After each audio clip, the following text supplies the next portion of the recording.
My first reaction to War and Peace was a mixture of terror, excitement, and bloody hell, this is a big book.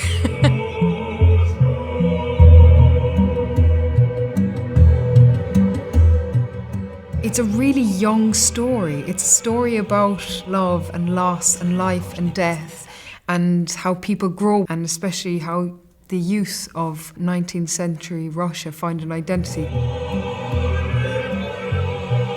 It's about three families and the parents and their relationships with their children, and the children and their relationships with their lovers and their brothers and their sisters.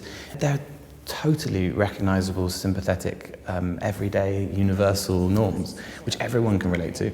Andrew's adaptation is, I mean, it's, as you would expect, it's fantastic. And he's also not been afraid of allowing us behind the curtain a little bit more than Tolstoy would, perhaps.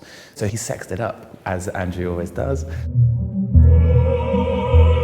So Princess Marya is the daughter of Prince Nikolai Bolkonsky. She's a character where a lot of her life is controlled by lots of different relationships and kind of the situations that she's in.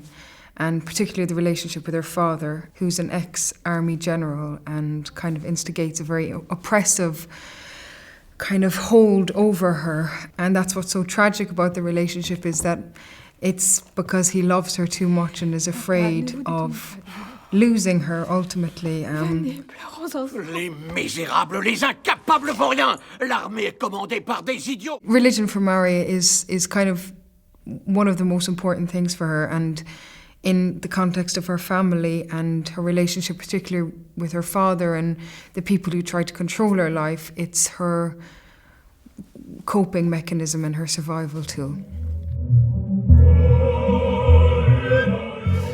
So Andrei is a young aristocrat, very wealthy, very well educated. He's the son of Prince Bolkonsky. They're from a very long line of prestigious military leaders.